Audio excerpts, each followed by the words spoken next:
Station. It's your girl DJ Trisby, and right now in the capital city it is 7:02. That was Fabulous and Neo with You Make Me Better. And right now we have a special guest in the studio, Mr. Lamman Rucker, best known for his role as Sheriff Troy in Tyler Perry's Why Did I Get Married. As a Pittsburgh native, after settling in Washington, D.C., he graduated from the Duke Ellington School of the Performing Arts. He later went on to attend and graduate from Carnegie Mellon University and Duquesne University. This multifaceted actor has both taught and performed in the theater. He's also been in many fashion shows, commercial ads, and independent films. So without further ado, we would like to welcome Mr. Lamman Rucker to the 90.5 studio. So how are you doing? I'm great. How are you? I'm good. I'm good. It's nice to have you in here. And speaking of fashion shows, you're actually hosting FAMU's fashion show like right now. That's right. I'll be jumping from one spot to the next. So. Yeah. I'm all yours right now, though. That's cool. That's cool. You're hosting a show with Shekinah Anderson, so I wanted to know, what are you looking forward to tonight at FAMU, specifically fashion show? Well, I mean, I think it's just always cool to, especially for us that are slightly more mature, to come back to the college environment and specifically our HBCUs, and kind of, always kind of come back, show love, represent. It's always good to get down south whenever I can as well. I mean, I'm on the West Coast and I'm from the East Coast. I don't typically get a chance to, come down here and really spend a lot of time with y'all down in this neck of the woods. So yeah, we glad that you came, and yeah, y'all should see him right now in the studio. Y'all should see him right now. He's ready for this fashion show, y'all. Okay. And obviously you're an actor, so just for all the listeners out there, what initially got you interested in acting? I mean, for me, and I think the secret is really, it's just about being introduced, to as many different crafts as possible. I think every single person on the planet is a creative person, has a creative spirit. It's just a matter of, how it's going to manifest itself.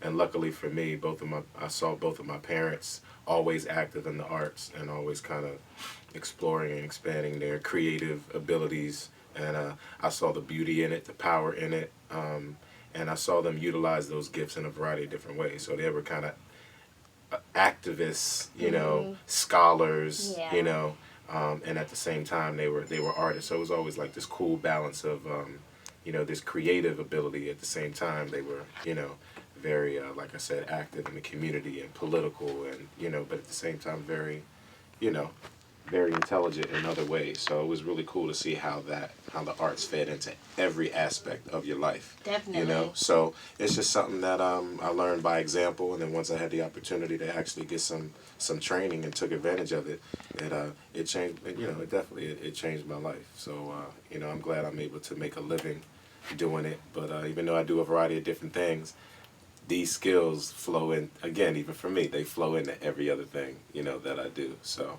I highly encourage anybody, not necessarily about being an actor, but just, nurture your creative spirit, and even if you do something else for a living, there's a way that those creative gifts are going to make what you do, even better.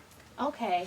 Now, speaking on acting, you can be speaking generally or even specifically with young minorities particularly, because as a student here at FAMU, I noticed that a lot of students, want to try to break into the industry, and it is, competitive and hard to break into. So what advice would you have for those students, particularly the minorities out there trying to break into the acting industry? I'll say three things, and just to keep it as brief as possible. Okay. But it's because it really is kind of simplistic in a lot of ways. It's very complex. One thing is do the work. Right. I think a lot of people now, they just see everybody become some little whack popcorn star that can get famous, for who knows what reason, something that's on the internet, or, because they're out there acting a fool most of the time, or they get this one hit, show or song, or they get in one movie and now they think they're a star and everything's going to be taken care of after that.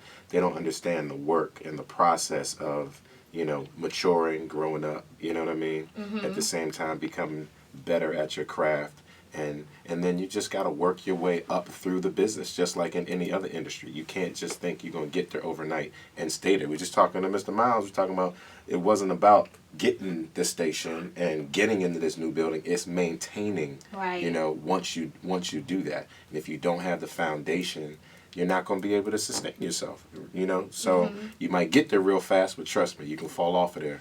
You know, real fast. You're not going to be able to, you know, stay afloat if you don't have a, you know, anything to stand on. Two, learn the business. A lot of people think it's just about talent. Oh, I'm cute. Somebody told me I was talented, you know, or they think they were the prettiest girl in their school or in their class, and this dude thinks he's Mr. Hot Stuff, whatever, whatever. You get out there and you get up into out in the pond, you go from your little pond to that big ocean, and you realize you're out there with all the other people from everywhere else who, you know, who was the man or who thought, you know, that they were, you know, Miss Number One or da-da-da-da-da. So it ends up being a lot more competition.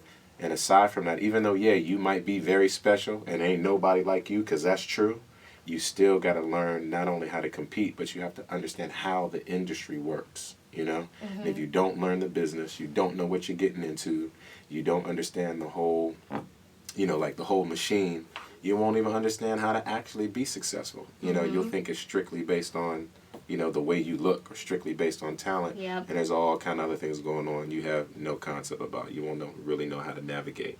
And three, I tell people, understand, again, this is kind of connected to two, but that it is a business. Don't take things personally.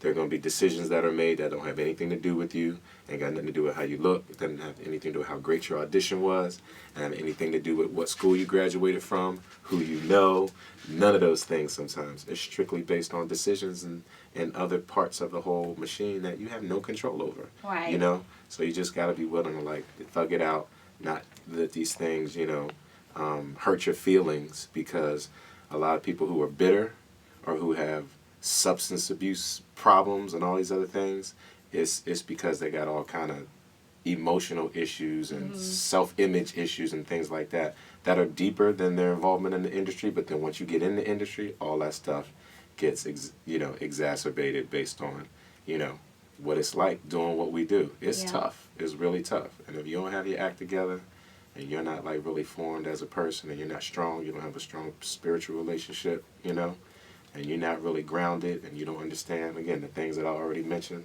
I'm telling you, man, it'll eat you up. It'll suck you up and spit you out, you know? Yep. So y'all better have tough skin and thug it out, like Mr. Rucker said. Now, my last question for you is, I mentioned in your biography all the different universities you attended, okay? So whether you want to act, whether you want to be a lawyer or a doctor, could you please tell all the listeners, specifically the students, how important education is for whatever it is you want to do?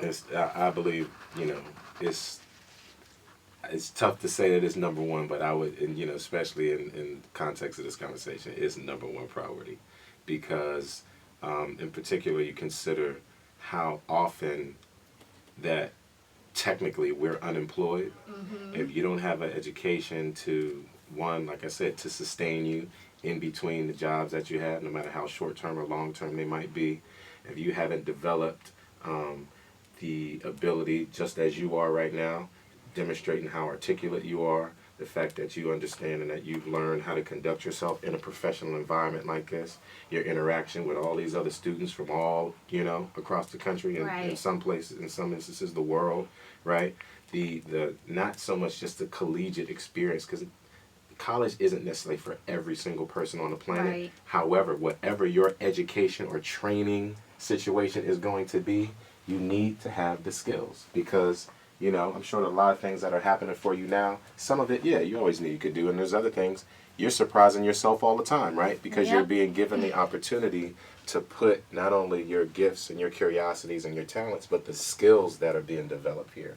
You know, the thing about education is it structures, you know, the talent that you have, you know? Right. So the thing about life, in my opinion, is having that balance between, you know, talent and technique, if you will. You know what I'm saying? What comes naturally, but the other things that have to be nurtured and have to be developed. So education for me is about, you know, developing the skills that are required. Because I know people who are highly intelligent, but they open their mouth you know, oh God, Yeah, you're like, me too. you know, you're not going to get much further. You're not going to get any further than this conversation, because even though you're actually very bright, you just don't have, you know, you don't have the capacity to form what you're saying into an intelligent conversation.